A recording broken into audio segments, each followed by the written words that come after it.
better buckle up because what we just saw over the past 48 hours and just 1 week after President Trump came back from that globalist enclave of Davos, we are watching a new world order unfolding right before our eyes. And I'm not being hyperbolic about it because this past Friday, we witnessed the start of the Great Reset.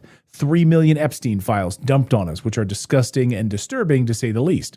We also on Friday saw the biggest one-day drop in the precious metals market in history. And right now, as I'm recording this on this Sunday morning, we are watching something huge happening, a massive arbitrage happening between the Chinese precious metals markets, London precious metals markets, U.S. precious metals markets. Right now, gold is the indicator that a full-blown reset is upon us.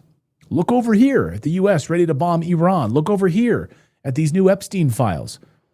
But if you look over here, there's something massive happening that's resetting everything right now. So I want to connect the dots for you today with 4 key parts of this story as I see them, okay? 4 key parts. But first, some context here, because on Friday, President Trump nominated Kevin Warsh as the new Fed chairman. And yes, there's a lot of baggage that comes with this guy. Heck, the guy's in the freaking Epstein files. Like, couldn't have picked another guy? Anyway, I'm going to do a deep dive on him soon, but not in today's video. But just so you understand, he hates stimulus money, this Kevin Warsh. He hates stimulus. He hates quantitative easing. He voted against it. He thinks correctly that it pushes inflation higher. Could have used him during the Biden years. He also changed his mind on interest rates. He used to believe that higher interest rates were good for the U.S. dollar, not any longer. He also believes the Fed shouldn't hold this much debt on its balance sheets. He wants the Fed to slash its balance sheets, which will also lead to lower interest rates. So this is a huge move. And this move, though, means that we are effectively in a new dollar era right now. The globalists are terrified of us owning any kind of precious metals, dumping U.S. dollars. So everything is changing right now before our eyes. So along with this new dollar era, we are in a new petrodollar era. And this is important because if you're paying attention to the last cabinet meeting, the United States is now the largest producer of oil and natural gas in the world. This means the new petrodollar structure isn't sitting in Saudi Arabia anymore. It's now in the United States.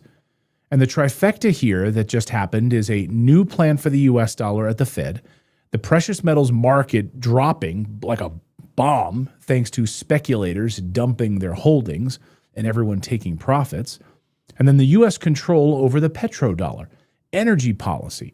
So all of this just happened basically on Friday.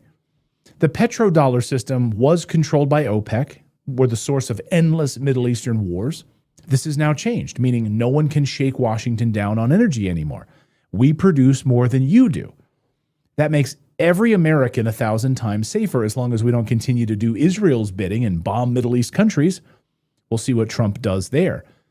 You know, if you really want to make America safe, stop listening to that demon Netanyahu and actually bring our troops home out of the Middle East, 50,000 of them back to the U.S. We've got our own problems here at home to deal with.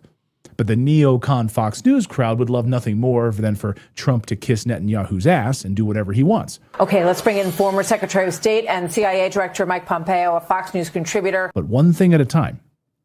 And just so you understand what happened on Friday, with everyone selling off silver and gold, I mean, a few weeks ago, the U.S. stole Venezuela's oil. It's ours now. China was pissed.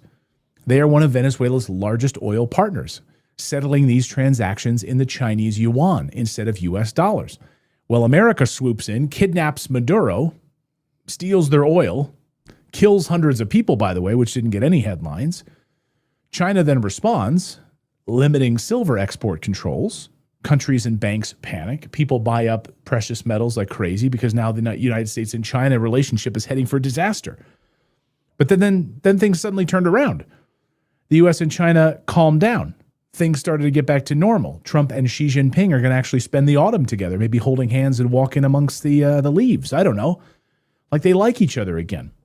So then Friday, it all comes to a head, right? Oh, things are calming down between the U.S. and China. All these leveraged bets and Wall Street speculators who overbought on the China tension, they bought tons of silver and gold. They suddenly decided.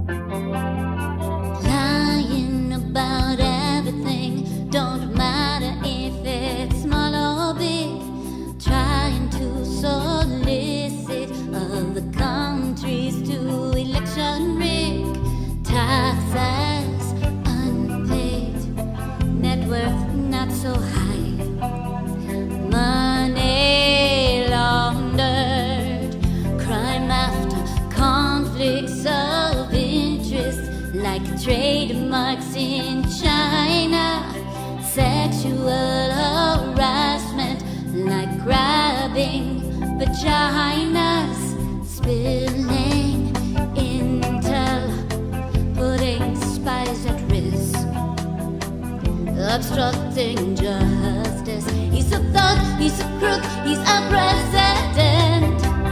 Crime after crime.